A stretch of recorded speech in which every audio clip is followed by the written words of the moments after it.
Good sound to begin with.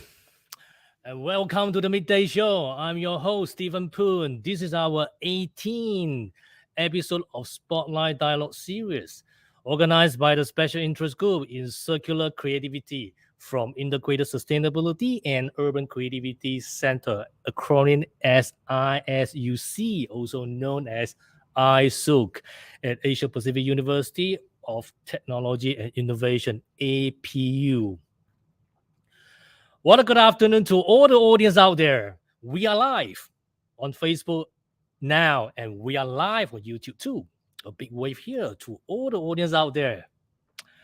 At this time now, in the virtual room with me are the regular team of ISU coming out on the discussion. As always, lots of interesting stuff on the topic of today, which is leading circular creativity with a culture-driven design approach. We have Wai-Loong today, Malaysian-born industry designer.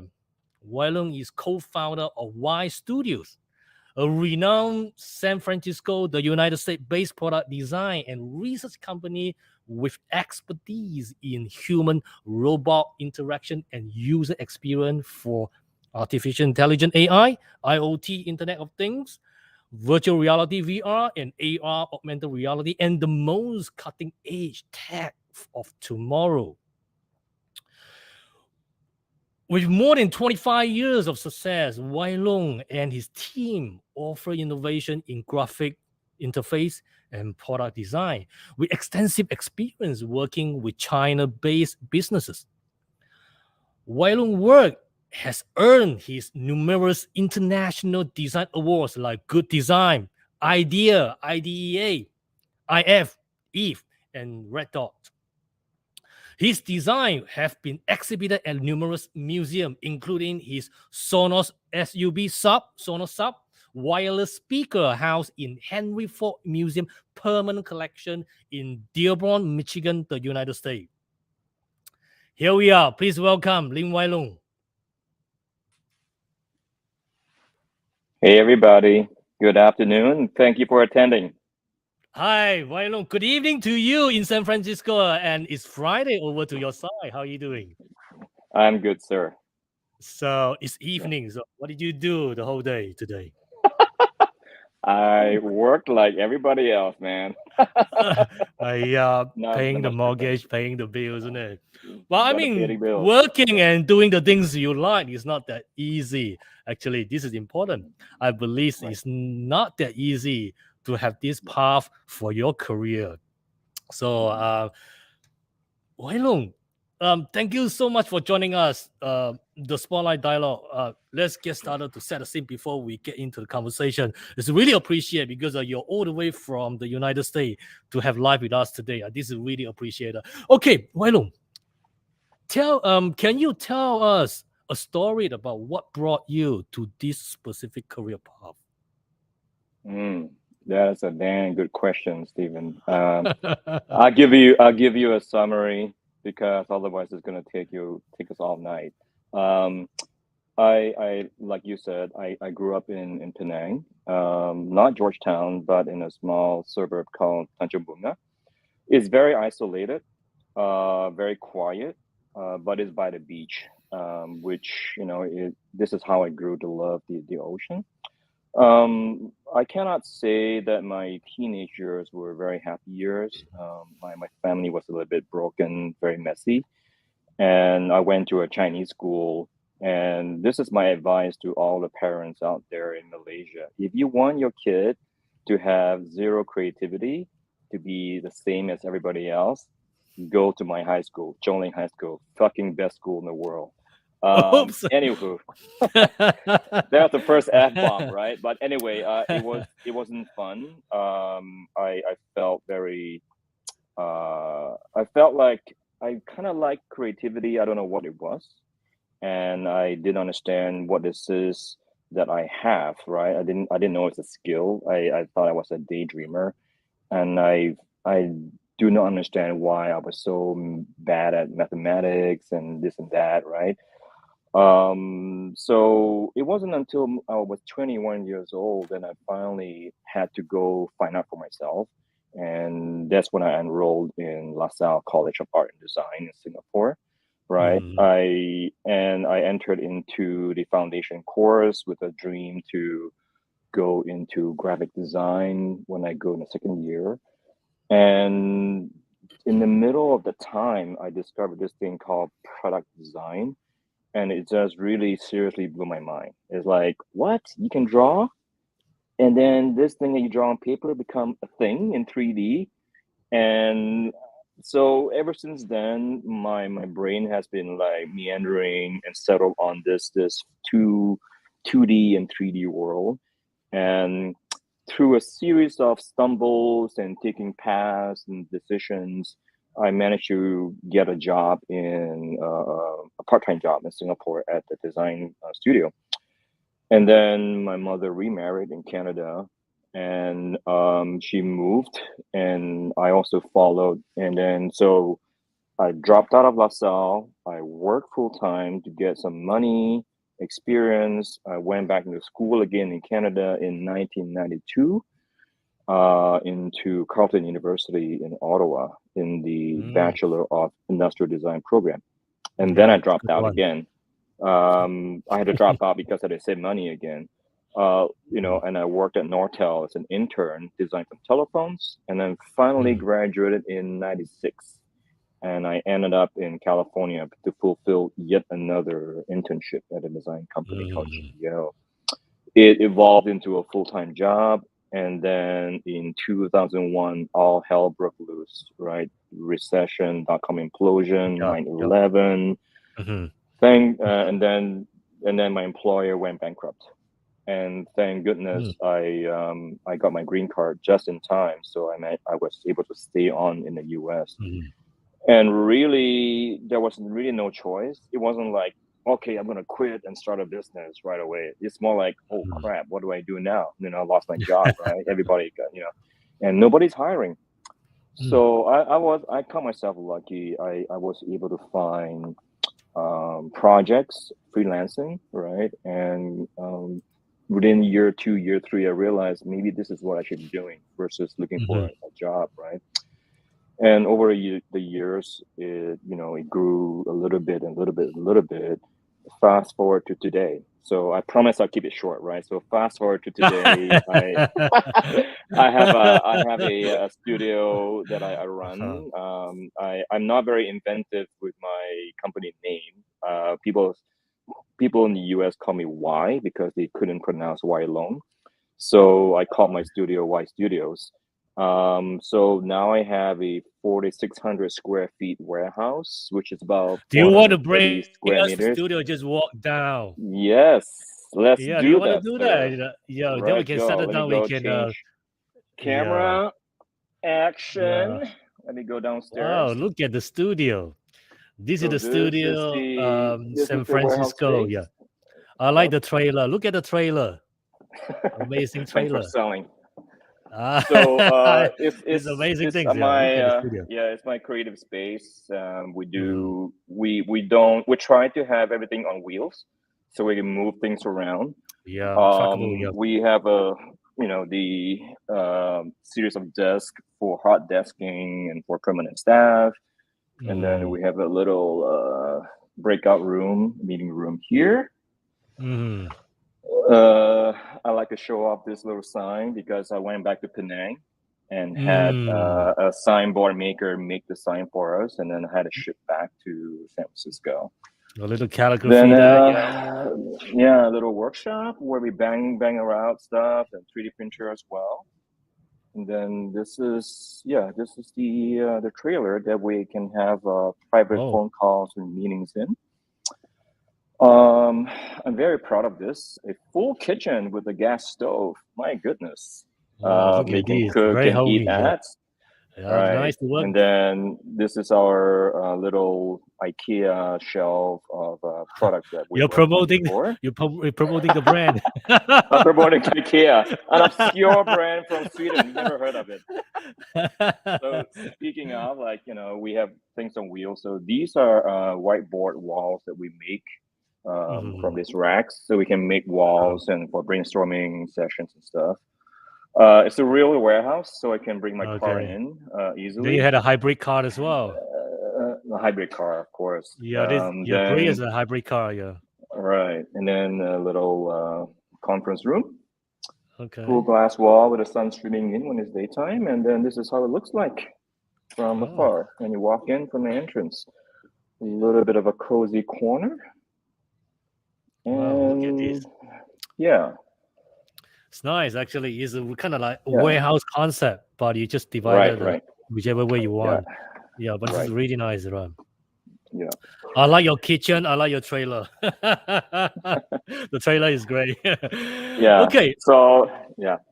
Yeah, Wai-Loong, I think this is really good, which is showing walk about your studio, and then also let us understand how design practitioner working environment is very nice, very cozy, very homey, and you get everything in there. You start in there for a few days. It doesn't matter because everything is all you need and you want is all prepared.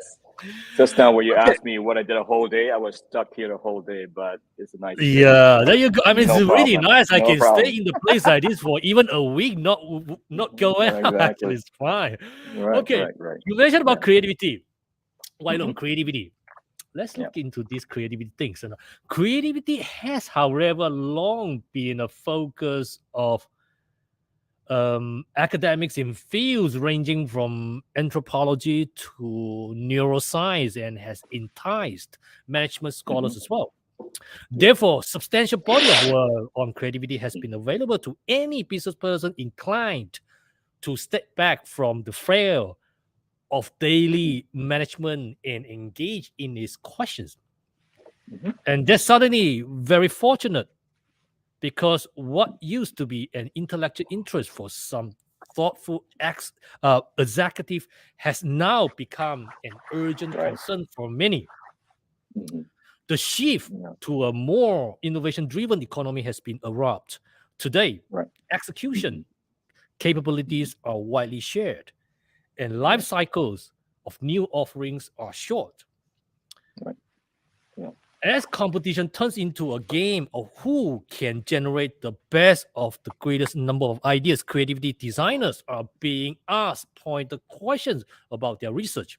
So, Wai-Loong, Right. Yeah. how does it offer guidance Mhm. on the decisions that leaders in creativity dependent businesses have to make?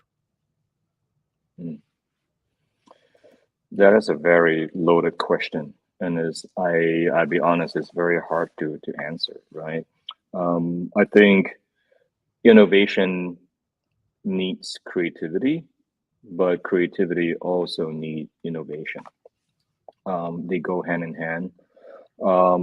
One cannot work without the other, right? A Mhm, simple way of putting it is like if you have an innovation of a product that does X. An engineering friend used to say, if you were to hire me, the engineer, to do this product, it will turn into a square box, right? You have to hire people like Y at Y Studios because then they put the creativity on it to make it to make your innovation appealing to the consumer, the mhm, end consumer. So over the years, I started to think about what I really do and how I do it, and I've come to call it culture-driven design. Um, the slogan culture-driven design to me is still a very ongoing work in progress. I'm still mhm, honing, just trying to define what it really is. Why do I call it that? How do I communicate that to people, right? mhm, And this is the latest thinking. I write upon this simple breakdown just last week because I had to pitch to a client, right? What do they call it? Why mhm, culture design? People uh, form culture, right? You put two person together, you mhm. form a culture. Like they have connections, they share things, they have animosity, they create fiction and stuff. That's culture. It's very, very simple. The culture, though, tells stories, right? I have this pain. I want to solve this problem. I have this wonderful idea. These stories is what drives creativity, right? Innovation is what comes out from that. Innovation drives stories. Stories are driven by innovation. Design, therefore, is a bridge that connects innovation back to culture. So it's a circular thing. So that's why I'm calling it, thanks to your question, right? Like circular economy. I I have to admit, when you ask me about this, I'm like, circular economy. I never really thought about that, to be honest, right? but But it even made me think it, but in fact, right? It you're made me doing it. think. Right. Yeah, It made me think. It's like, yeah, yeah. oh, okay. And so, long story short, I think that's this the circular nature of design and innovation and creativity Mm. is what I'm getting at. Yeah. Okay. Wei-Loong, the hardest time managing creativity are the ones that Mm, have been most mm, successful because they develop an aversion to failure. So, right. how might Yeah. that aversion develop in your point of view? Hmm. Yeah. Are they Oh, you mean? cultural different? Okay, let's say Yeah. I think the next thing I Mm, want to ask is: are mm. there cultural differences in managing creativity? Would Yes. the approaches that Absolutely. work in the Western countries, such as the US, or work as well in Absolutely. Asian countries like Malaysia? What's your thought? Absolutely. Yeah. Absolutely. Yeah. Mm, I can speak from my experience, right? mm, And I'll put it this way. The reason why a little boy like me from Penang with a funny accent able to do what I do without knowing that many people is because of the openness of the US culture, you know. Don't forget, when I had to start Y Studios, which is 21 years ago, I only had like freaking 5, 6 years of full-time experience in Mhm. in a consultancy. I didn't go to school here. I didn't hardly know anybody at all, really, right? I was just heads Mm. down, working, working, working. But I think, yes, I was tenacious. I was really stubborn. I went at it, you know. But I was Mhm. also lucky enough to meet people who are very open to different kinds of people, different Mhm. creativity, and they allowed me to express myself to help them do the design. And that's how it grew up, right? From just one person to a team of people. Um, and it's a funny thing. Um, I say that America is like a teenager, right? It's kind of like sometimes they're very arrogant, right? Mm. They just want to brag to the world, like, we're the top number one economy in the world, screw Mhm. you, whatever. Well, not Um, anymore. not anymore, right? And it's Oops.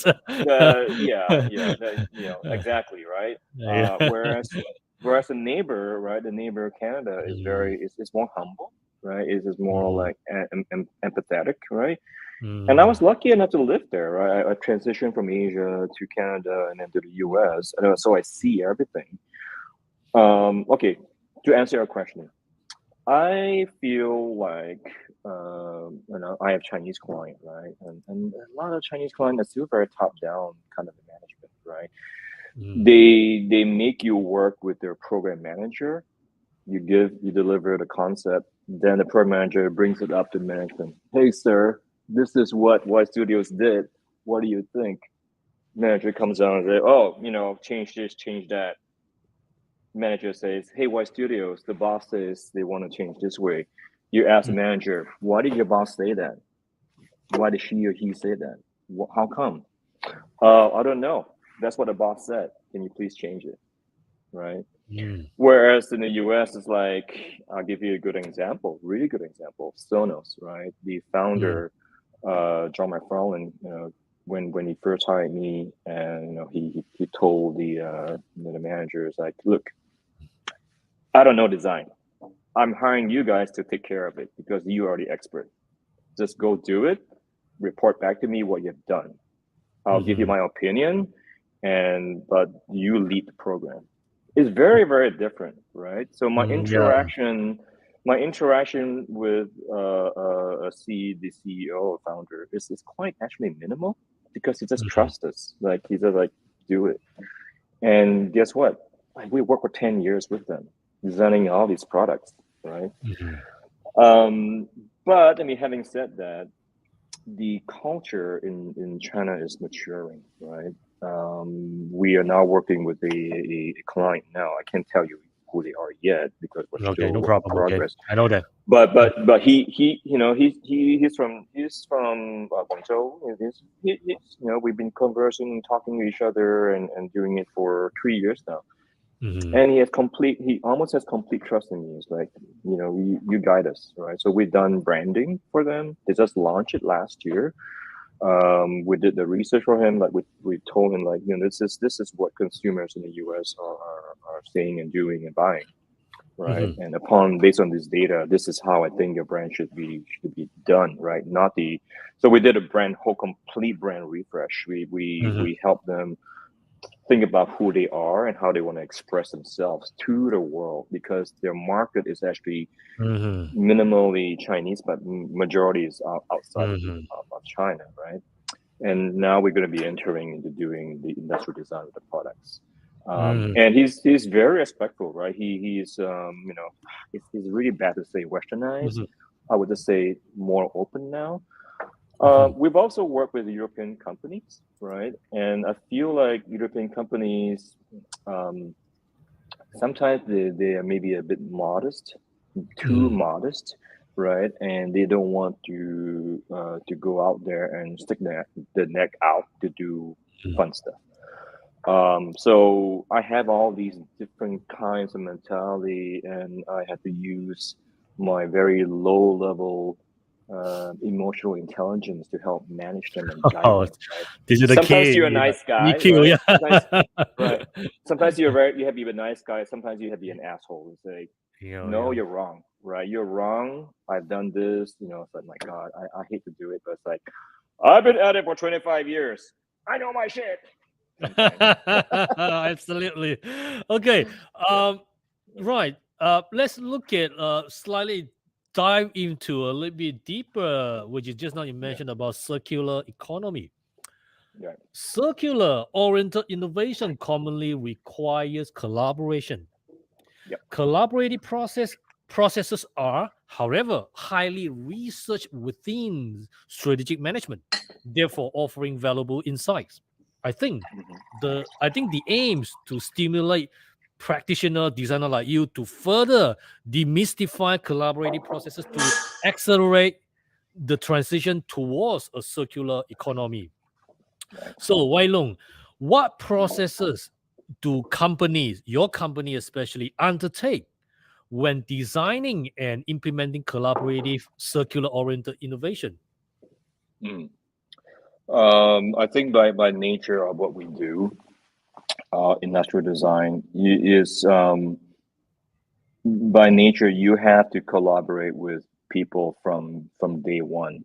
Mhm, Um, I think when you are a design company that ignores input from everybody and just do what you think is right and do what your ego tells you to do that pleases your own ego is the wrong approach and is going to be a failure, right? There are a lot of designs out there that are award winning. It gets to be displayed in a museum, gets celebrated, in the media. There are also quite a lot of failures among them because mm, it's very pretty ego driven yeah, approach to it, that's right? where Um, the yeah. Um, process at the same time, you is made. cannot, Yeah. as a design team, sorry, you're dropping off. Yeah, sure, sure. Yeah, go ahead. Yeah, Right. Yeah, yeah. At the same time, you yeah. cannot be too driven by manufacturability because if you have to make it manufacturable, you end up being the same old, same old.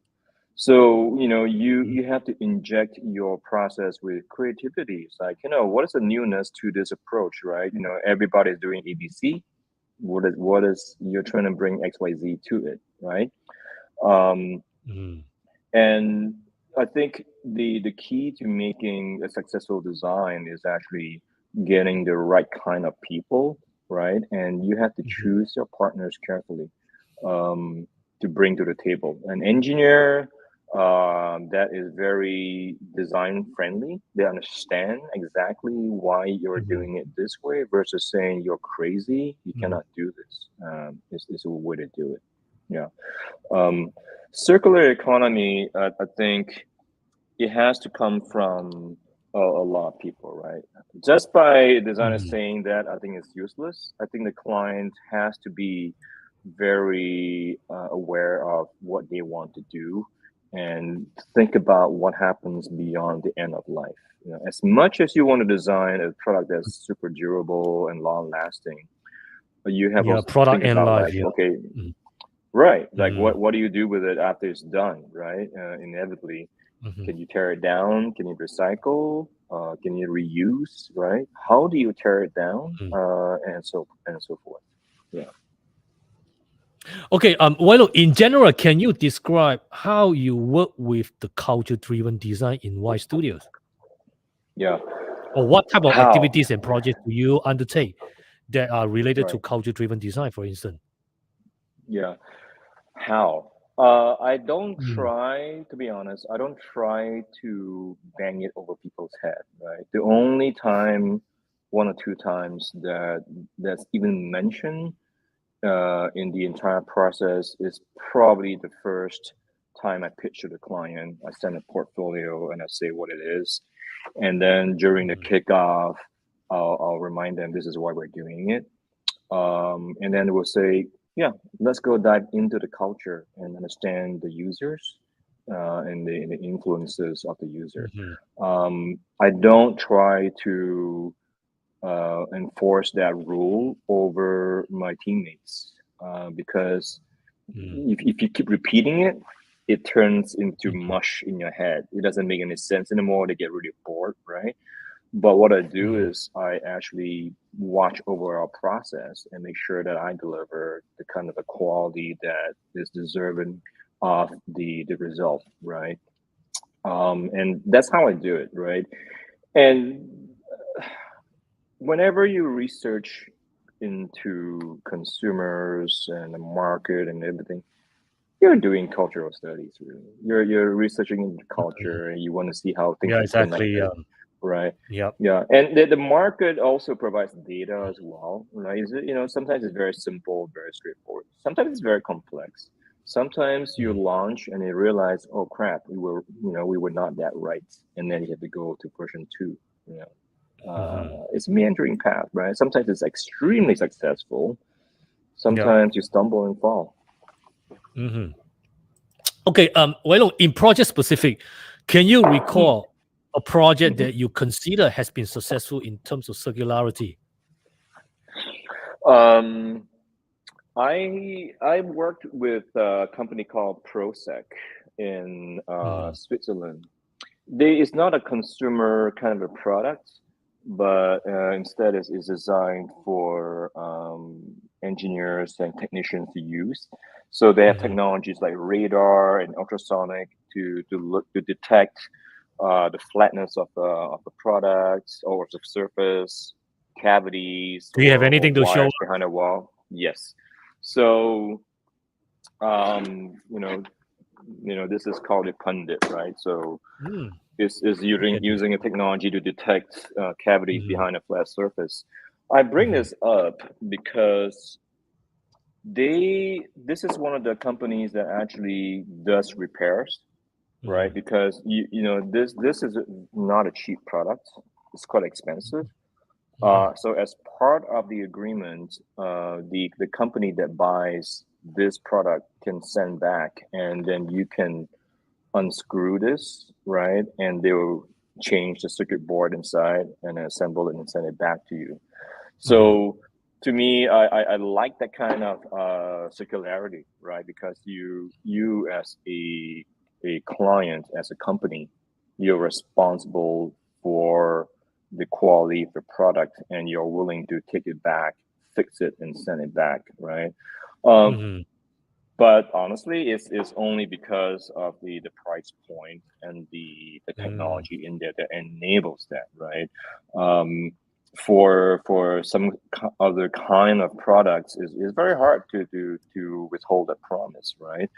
So Mhm. what we do instead is we try to design quality into it. So the build quality, for example, just doesn't fall apart within a few months, right? So a great example is Sonos product, right? Mhm. All the system in my studio are more than 10 years old, right?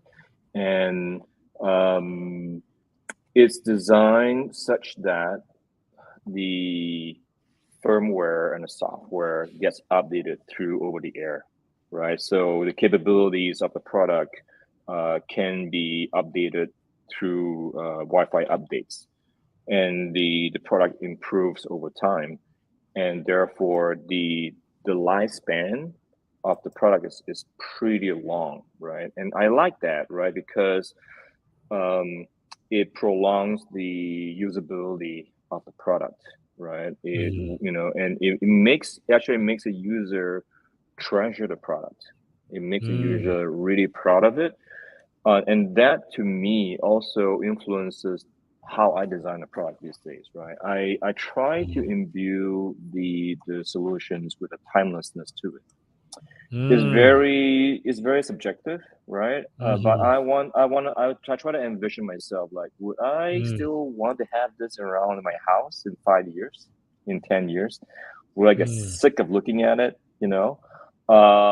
And so this is why I come up with this kind of like very simple kind of a product, but with very nice details, right? At up close, Mm. So it becomes very, Dieter Rams said it, decades ago. I'm not the first guy to say it, but I try to put that into practice, right? Minimalism, timelessness, and Great, sometimes I great. use the word modern classics, right? Yeah. It So just that's kind of how like I a approach it. modern classic. Yeah. Just sounds like an Art Deco. You know that Art Deco, right? No, not really. There goes a Not certain really. style to it. Yeah, but I Yeah, try to okay. imbue it with like some kind of a neutral, like a pleasing form, right? Like this is for a Chinese company, um, Uh-huh. and it should, my point is that I don't want it to have a Chinese look. I want to have a timelessness to the aesthetics that, Mm, you keep seeing it, every day in your household. It's a smart display, and you mm, don't get tired of it. It's just so simple, but with a nice twist in the back, right? This organic shape, mm, and then this cluster of perforation and mics in the top, right? mm. Very subtle details, very minimum uh, design is what I try to do, and this is what my team can understand doing. Great. To what extent, Wai-Loong, to what Mm. extent are Uh-huh. you as a designer or Mhm. your company involved during the life and use cycles of the products that you design? To what extent? Could you ask that Yeah. again? Yeah. To what extent are you as a designer Mm. involved Mhm. during the life and use cycles of the products that you design? It depends on the clientele, right? Some Mm, clients come to us, and the minute you deliver the design, that's the end of your engagement. You have absolutely zero influence as to what happens mm, next, and you don't get to see it until maybe a year later on, and you mhm, discover that that product's selling in the store, and then you go, oh, they finally released it, right?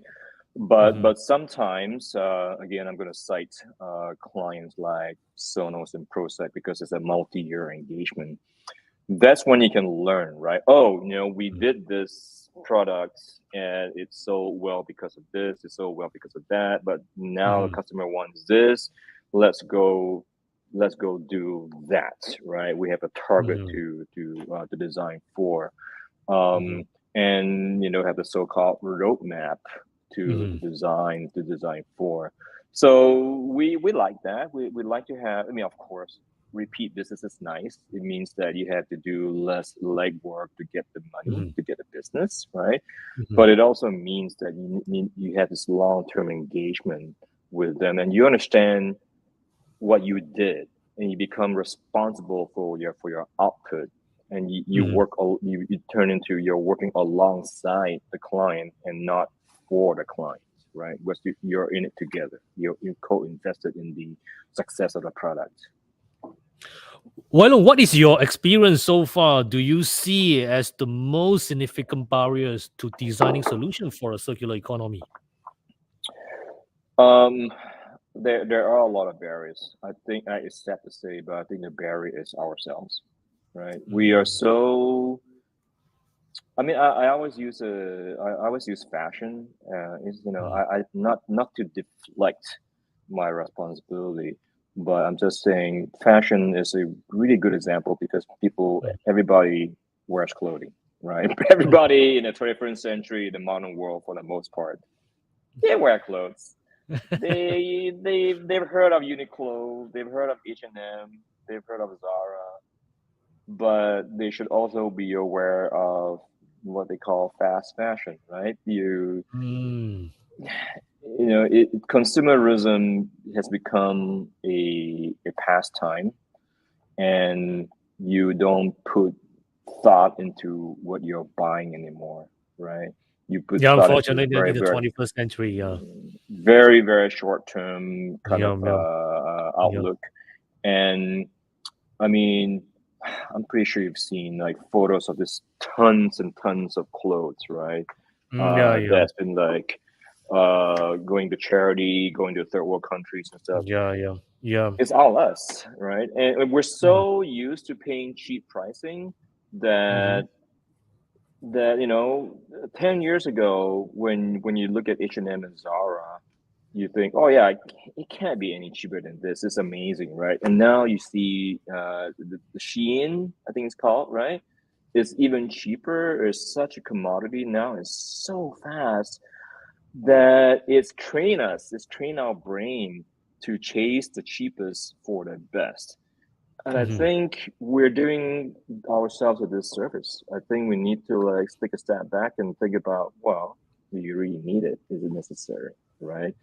I Mhm. think that mentality should apply to whatever you acquire, whatever you purchase. Think, Mhm. don't just think twice. Think, 3, 4 times, right? And then when you reach the end of life, be Mhm. sure that you are responsible. Do you do your part? Don't throw it in the trash. Don't go. Make sure that Mhm. it goes to recycling or gets donated. Mhm. Um, such that other people can benefit from it.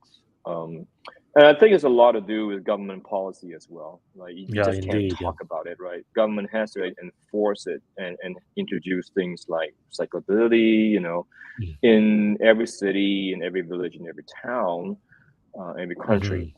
And I can tell you, in the Now we are U.S., it's talking about not. zero waste. Yeah. Right. Yeah, it's very inconsistent in the US. Some towns are like that, some towns are not, and it's very frustrating. But I think we're getting there, right? We are getting to Mhm. understand our responsibilities, Well, it's and not put that in easy to run practice. consistently because it's a big nation. It is a very big Y- place. Yeah. Yeah. Okay. Wai-Loong, in the design specific, to what Hmm. extent did your design process Hmm. change to be able to work with and implement circularity? For example, life cycles, materials, and end of life scenarios. Yeah. It's not easy. We are beholden to a lot of constraints, right? Mhm. Again, not trying to deflect, but I'm just telling you the reality of our practice, like everybody else, right? You can only do so much, but thank goodness for regulations.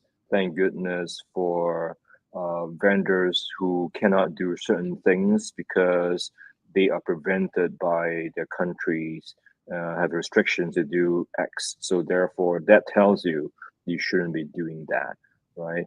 Um, we try to not try to mix products or mix materials because that becomes Mhm. very hard to recycle. But it takes a lot of thinking and responsibility to inform the client as well, right? The client Mhm. at the end of the day has to make that decision. Do you want to do X or Y? How do you want to see it? Because the truth of the matter is, it costs money.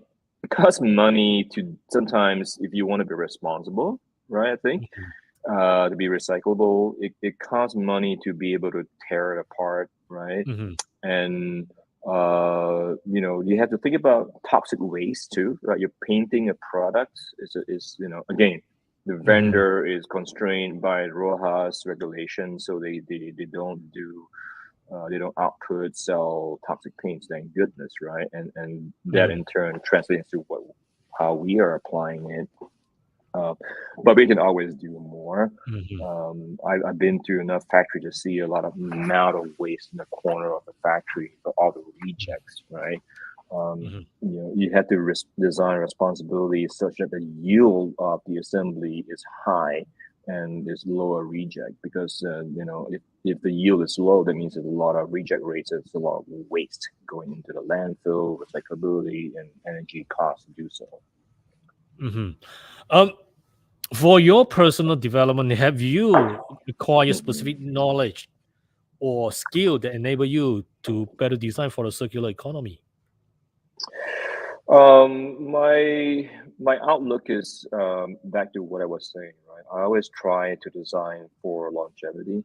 I don't try to Mhm. design. I don't design for fad at all. I don't design Mhm. for the one fly by night kind of a very trendy kind of a thing. If the client is looking for that, then we are probably not the right place to go to. There are plenty of other design firms that is willing to do it. I would say I try to design longevity into it, both in Mhm. in terms of the emotional value, and in terms of the practical value of the product is how I approach it. What types of new knowledge and tools do you think are needed for designer to successfully design circular solutions? Knowledge, I think it's one of those things that should be taught more in school, right? Mm, Probably there's a lot of that being taught in school now. I'll be really honest, but back when I was in college, we were taught a lot about, hey, this is how this plastic is injection molded.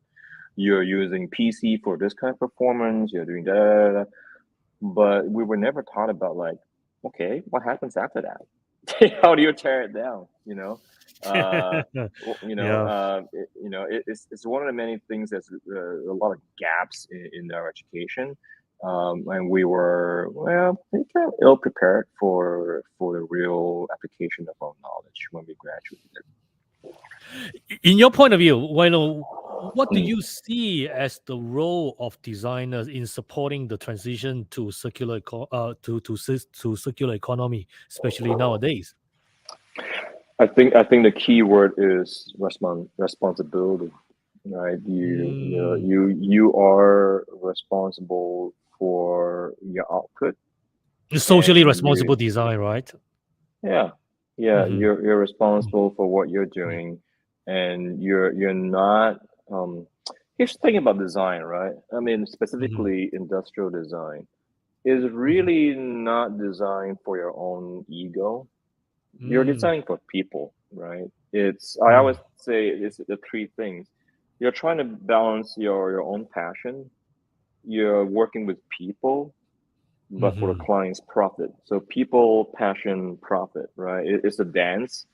But ultimately, you're outputting something to the world. The mhm, end user are the ones that are using your output.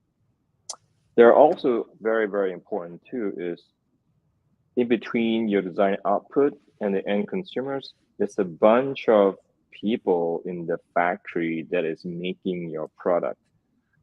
I feel like you also should be responsible for them too, right? You shouldn't be designing crazy complex product that makes it very hard to assemble. Because guess mhm. what? When it's hard to assemble, your U rate can go down, right? The cost goes up. Yeah. Okay. Sometimes it's just right. All Right. right. Now we're gonna Wei-Loong, now we're gonna switch the gears a little bit. Okay. Okay, we have been talking about and all the concerns that we have been discussing on the show earlier on, and I would like you to be able to share your ideas and see what other listeners are thinking about that in a little bit. Are you Mhm. working on any new or exciting projects now? Um, yes, I am. But you know what? I find excitement in the most mundane kind of a products, right? Because Mhm, um, I I am very naturally a very curious person, right? I'm always trying to figure out what this is, what that is, why mhm, when people do it this way, people do it. So the profession that I'm in now satisfies my curiosity, right? It allows me to be creative. So I can't talk too much, but I can tell you the mhm. categories of stuff, right? Okay, understand, We're understand, doing, because it's still in yeah, the process, isn't it?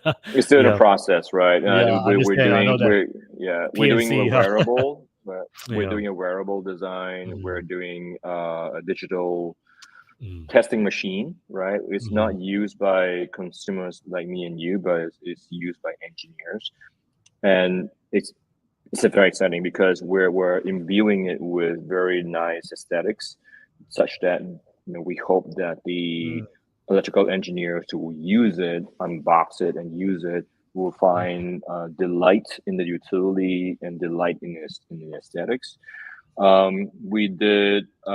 We're doing a beverage machine. I can say that. That's also very exciting. Is a client that we've been working with for the past 3-4 years now, and we're doing generation 3 of the product, and we're very very lucky to have them, and very proud of this project and for the opportunity to work on it. We're doing packaging. We are doing a weird esoteric soft goods and hard goods combined together kind of product. So it requires a lot of like esoteric knowledge in these categories to be able to put together into a product. So very, it's I love it. I love what I do. I don't mind spending This is time the here. key here. Yeah, exactly. This is the key. You love what you Right, do, you do what you love. right, That's the point. This making right, which is your career longevity. Okay. right. Can you recall design projects regarding circularity that have been less successful? What were the factors that Mm, make them more difficult? mm. Um, I do not recall those kind of products because thankfully the project died before it got manufactured and launched in the market, right? So it never saw that kind of failure. Um, we never saw the design in the market, so people never saw it. We could never talk about it, but thank goodness it's not like it went into the market and then failed miserably. Mm. So fingers crossed we haven't, you know, from my experience come across that, right? Yeah. Yeah, it's fine. Sometimes you need to play Mm. around with what the stakeholders also Right, require, right. which is you had mentioned this earlier on. So, Hmm. Wai-Loong, what role did collaboration with the stakeholders play before, during, or after the design process? So what is your definition of stakeholders first? Wow, your Let me ask you. clients or the people who involve Mm, the project, and the mm, people who yeah, probably yeah, is the people who paying yeah. would you fund the whole Uh, project? Yeah. right. So the question was, what role do they play? You mean? Yeah. Yeah, Which is they what play. role did the Yeah, collaboration, yeah, yeah. would you play They before or during play. or after the design process? Yeah. Yeah, we have all kinds of Mhm, clientele, and they come from different walks of life. mhm, So it's hard to pin down a typical, stereotypical type of stakeholder, right? But I can mhm, only give you examples. Um, Sometimes the client, when I say client, it means a group, a culture of people, right? They come to us with innovation, and they have mhm, already they know what to do. They have engineers to do to do X. This is one design to encapsulate this innovation to mhm, link to the culture, right? So that's people like Sonos, right? mhm, I described to you the stakeholders kind of interaction with us, and for that, right, it's teamwork. We are a component of a big team of Wi-Fi, mechanical, analog, digital engineers, and so on, to work together to evolve the design into the mhm, product. mhm, Sometimes, like a couple of years ago, we have a client that came to us and said, we want to do this product, but we have no clue how to do it because we have absolutely zero engineering background, right? mhm, And this is what I mean by what I said, right? You're responsible, right? You are mhm, responsible to bring this idea into the market in the most respectful way.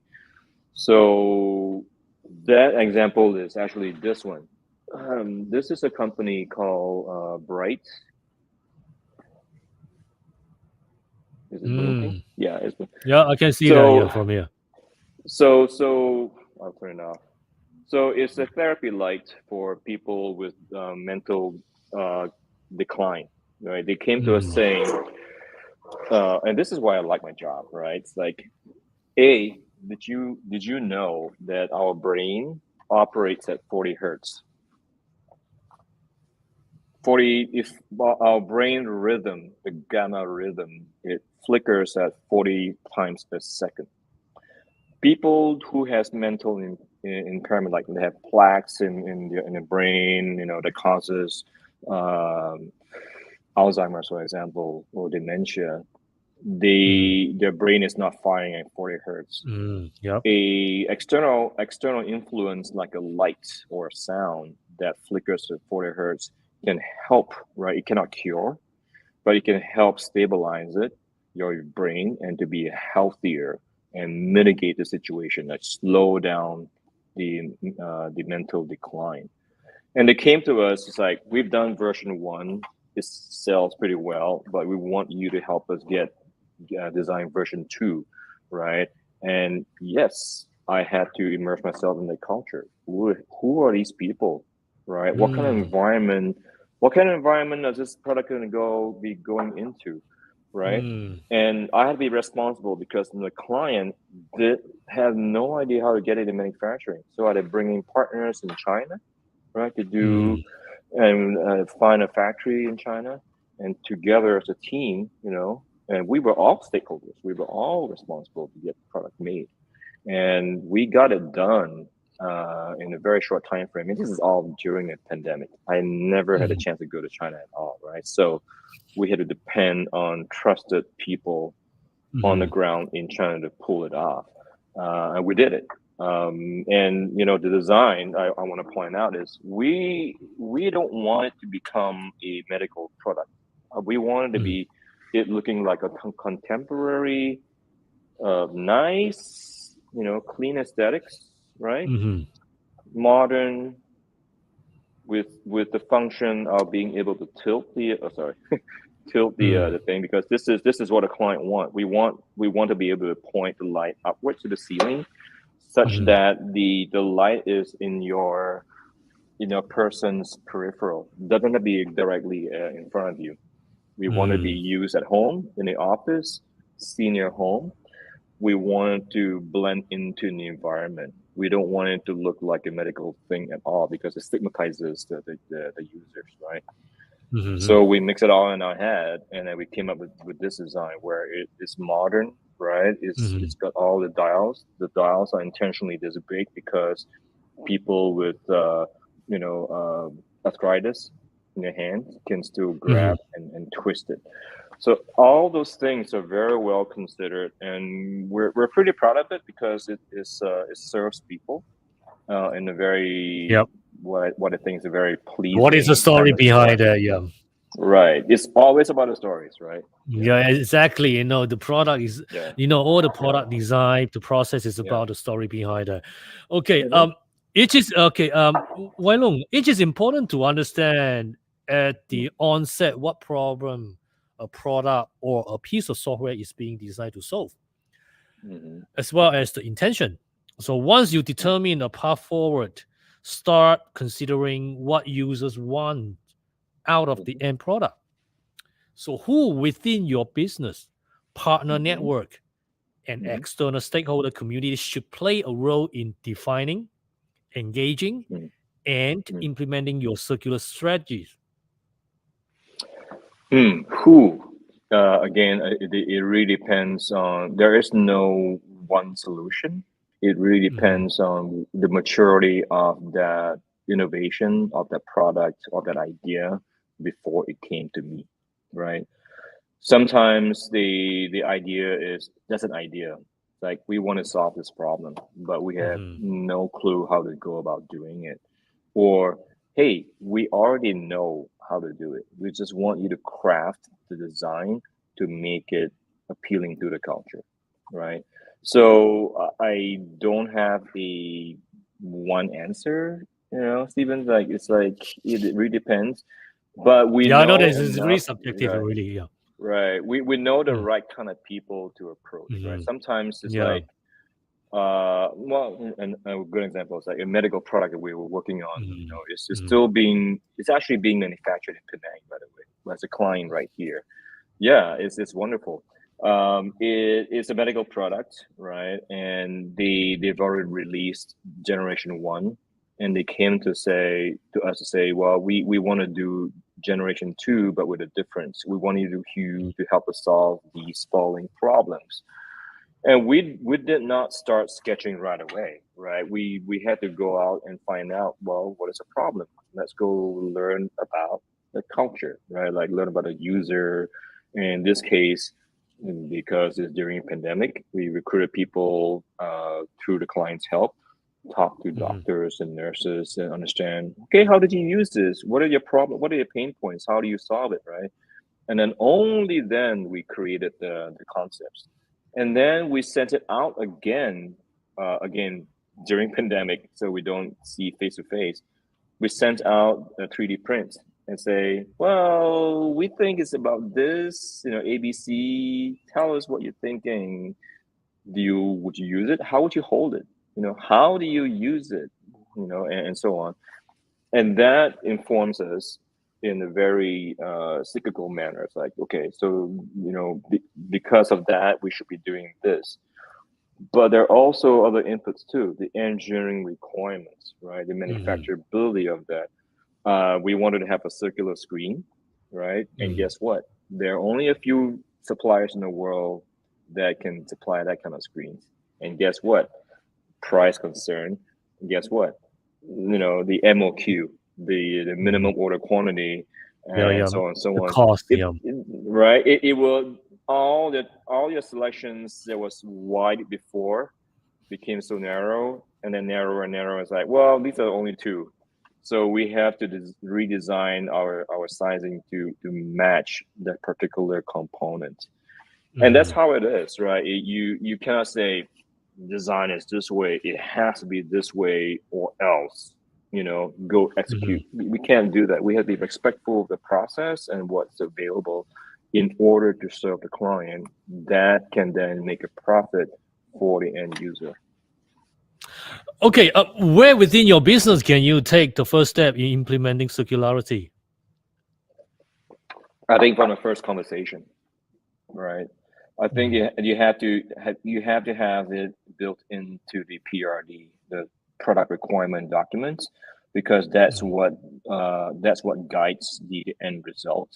Mhm. If you were to design it and then only halfway you realize, or you tell the client or to decide, oh, maybe we should be thinking about this instead, because then it's very hard to change your mind midstream, because a lot of the work has been done already. You've already lined up the resources and people and manufacturer and supplier, and if you're changing course and changing your mind, that impacts everybody, and you will make the whole process a disaster. Okay, Yeah. let's look at the value. Okay, Wai-Loong. How much value will be created if circular strategies are implemented? I think it'd be extremely high value, right? But it is also a matter of like educating ourselves, us, me and you, and everybody around us as Mhm. consumers, to understand that this is what we all should be aware of. It's not just you or me or the client. Is everybody has to understand that, and that takes time, right? Mhm. There's still a lot of people who are denying that the global warming is happening, right? Despite all the data that's out there. Uh, yeah, it's education, it's time in order to take effect. Okay, Wai-Loong, on that note, we Mhm. will have to call it a day for today. And so, for our Yep, technical master and ISO Circular's creativity, the CC yep. team, a thumbs up from here. And all right, that's it for today. And thank you very much for joining us, Wai-Loong. It is absolutely my pleasure and as well as a privilege to have you all the way from San Francisco. Thank you, Wai-Loong. Thank you so much for your time. Thanks for taking the time out to host this. I really appreciate it. I hope what I was saying made some sense to some people. And yeah, let's go. I see a question. Is it a question? 40 hertz frequency is only for the normal human brain, and how the value has Oh, been okay. There is a confirmed. question from our audience. Mm. Yeah, this is our colleagues. Okay, Arun. Okay. Yeah. What do you think of the questions? Google it. Is the answer. The answer is out there. I'm not a guy who came up with this, right? There are a lot of white paper research material that precedes this, and if you look it up, there are my client is not the only one trying to solve that with this product. There are other All right. This therapy is not like really. Yeah. yeah, it's not Mhm. new to the world. It's a known fact for a Mhm. long time. Yeah, of course, as a designer, well, not just only Yeah, looking at the prospect of the design aesthetic, but there's a of course yeah, they will be good. They have a better understanding for the surrounding, and also the things what we yeah. do. You become a bit more knowledgeable, thinking type of designer, and also that's the reason Hmm. I always say Yeah, that to the student, and also not just yeah, making things beautiful, and all, but we have to make sure that design is for solution, but right. make sure it's the Yeah, human factors. yeah, Okay. yeah. Yeah. Thank you so much for your time. It's really a pleasure. I know it's really hard to get you as well. I know that you're really busy. And I just saw the questions that popping in. Now when I call for it, every all the questions come in. Ah, Okay. This is a I'll, question. This is a yeah. question from my former student. Christopher Rio was my former Uh, student. Okay, how do you uh-huh. see for the industry design career prospect in the next 5 to 10 years coming? So yeah, Mm, I think he is yeah. asking the champion. How do I see it? Yeah. I think industrial design will always be around, but it may not be in the form that we are familiar with. Like the process of designing anything is changing, as you know, right? We've gone from drafting on paper. This is what I started doing in Singapore, right? To AutoCAD, like 2D drawing, to SolidWorks 3D, and now VR and MR and AR is coming on board. Yeah. I don't know what it's going to be, to be honest. I think what you have to be incorporate into your own behavior and career going forward is always have a healthy curiosity, right? Creativity Mm, cannot work alone. You need to yeah. have curiosity. You need to be adaptive. You need to be very, very fluid because to change according to what you see coming at you, Mhm, mhm. right? Yeah, exactly. Yep. Um, yeah, I mean, I myself as an example, right? I don't just I don't really just do ID. I'm actually working on UX and UI. I'm also doing Mm, branding as well. mhm, For the most part, is because when you do a product, right, tell a great brand story, you have mhm, to deliver the brand experience, and the brand experience is actually expressed by the design of the product, the mhm, design of the user experience, the design of the packaging, the design of the mhm. journey, like how the user knows about it and Designing the how journey. Yeah, yeah, the I like that. acquisition of the product, the unboxing of it, the customer Mhm, service, right? The entire process.